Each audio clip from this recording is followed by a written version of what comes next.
Not easy to be in this time-space reality and be lackadaisical. So much data coming to you, so much information, so many experiences, so many people, so many subjects, so much contrast, so much to choose from. It is exactly as you knew it would be, but better than when you made the decision. Because in every day, this variety that surrounds you expands, so you have more options. And with those more options comes more potential for expansion. Also, with more options comes more reason to understand the process and more reason to achieve conscious control of your own thought processes. Because the more thoughts that are available to you and the more lackadaisical you are about your focus, the more opportunity you have to focus upon things, even things that are true and things that are rampant, things that are chronic, things that are in full bloom, blossom around your planet. There are so many things that could get your attention because they're loud and they're out there that you don't want to give your attention to. Because whatever you give your attention to causes an activation of a vibration within you, and then law of attraction, which responds to all vibrations, brings you and that unwanted thing closer together. But that's really not the reason that we're talking to you about wanting to gain control of the direction of your thought.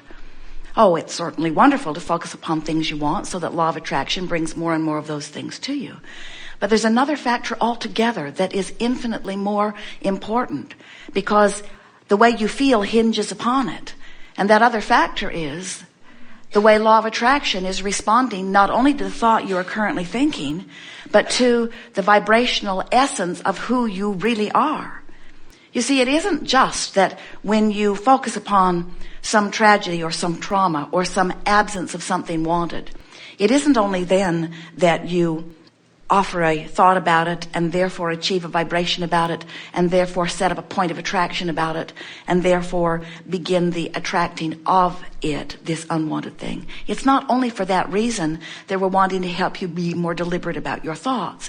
It's that when you are activating within you the absence of something that you want, and the larger part of you is activating the presence of something you want, law of attraction responding to the presence of what you want and to your activation of the absence of what you want sets up a contradiction, contrasting, resisting vibration in you. And that isn't good for you. Starts out with an indication of negative emotion when that happens. And we say, wonderful guidance system, letting you know you're splitting your energy. Letting you know you're focused upon something unwanted. Letting you know you're focused in the opposite direction, not only of what you want, but of who you are. Big time splitting of energy going on. When you're not loving and the source within you is, split energy. When you hate someone and the source within you loves them anyway, unconditionally, split energy. When you don't have enough money and you're beating the drum of it and the source within you is experiencing the abundance, vibrational abundance that you've already set forth, and understanding that the manifestation is certain if you'll just stop doing that thing you do that doesn't let it come, there is resistance within you. So the emotion comes forth as your indication of your splitting of energy. And if you are unaware of what the emotion means, if you don't know that you are a source energy being mostly, and that you're here in this physical form, and both vibrational aspects of you are going on all the time, and if you're not deliberately working to bring the vibrational aspect of your conscious personality that you know as you into alignment with who you are, if you're not loving, if you don't feel worthy, if you don't feel abundant, if you don't feel secure, if you are not appreciating, if you are not in joy, if you're not living passion, if you're not tuned in, tapped in, turned on to who you really are, if you're beating the drum of not enough, if you're beating the drum of global warming, if you're beating the drum of bad economy, if you're beating the drum of sliding economics in terms of the housing industry, if you're beating the drum and beating the drum and beating the drum, you're using all of those foolish, we love you very much, foolish, we love you very much, foolish, we love you very much, really ridiculous, we love you very much, not necessary to focus upon at all, we love you very much. You're using those excuses, flimsy, we love you very much, flimsy, inaccurate excuses as your reason. Your reason for what? Your reason for keeping yourself away from what you want? Yeah. But your reason for keeping yourself apart from who you are.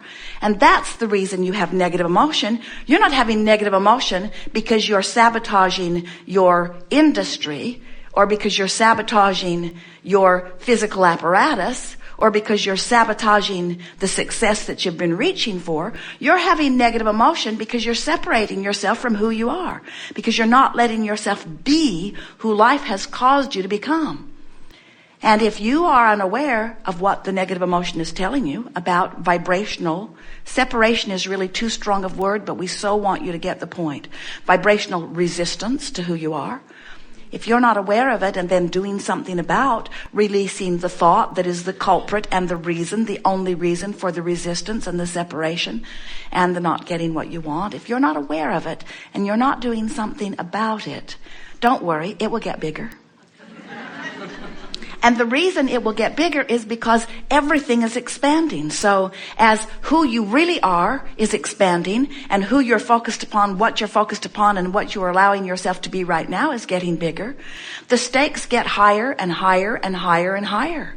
In other words, the more you ask and the more the larger part of you becomes what you're asking for, the more important it is for you to tune to that frequency. Because life is causing you, whether you know it or not, to expand. And if you don't keep up with the expansion, then the source within you, the larger part of you, this is an accurate way of saying it, runs off without you. Runs off without you. Oh, hear this. Runs off without you because of you.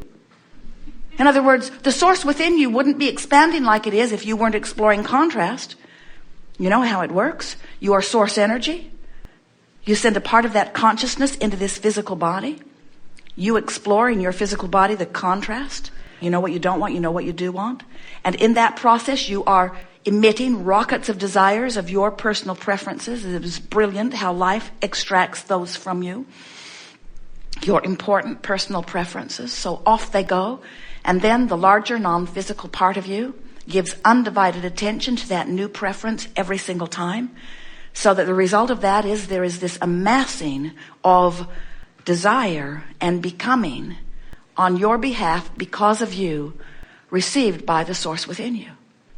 A while back, we wrote a book and named it the best name any book has ever been given, Ask and It Is Given. And the reason it is such a good title is because it tells the whole process of what we just gave to you.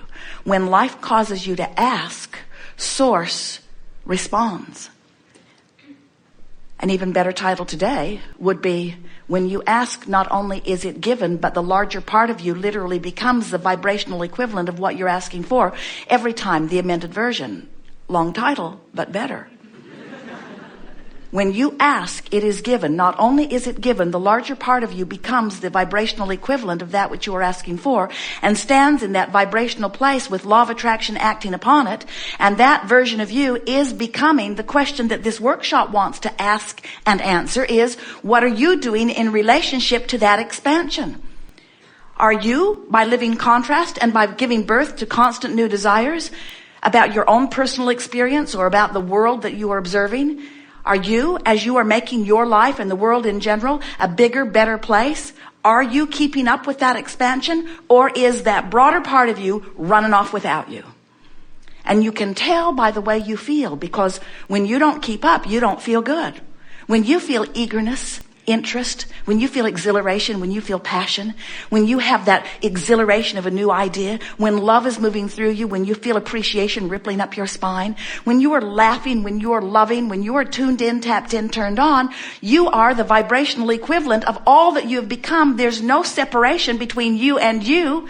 You are the vibrational equivalent of that which you have been becoming. And under those conditions, since there's only one vibration that's being offered, you feel great. Not only do you feel great, since there's no resistance in your vibration, you are now there, the vibrational equivalent of all that you've asked for. And since law of attraction has been, even before you got over there, amassing the circumstances and events and rendezvous and other people that are necessary for the full manifestation and materialization and actualization of all that you've been asking for. Now, there you stand, a perfect match to it, and it must manifest. In fact, it is all around you.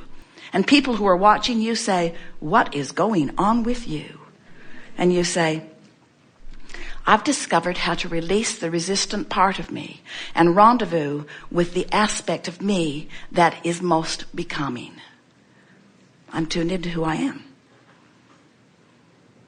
am. Such a nice way to live.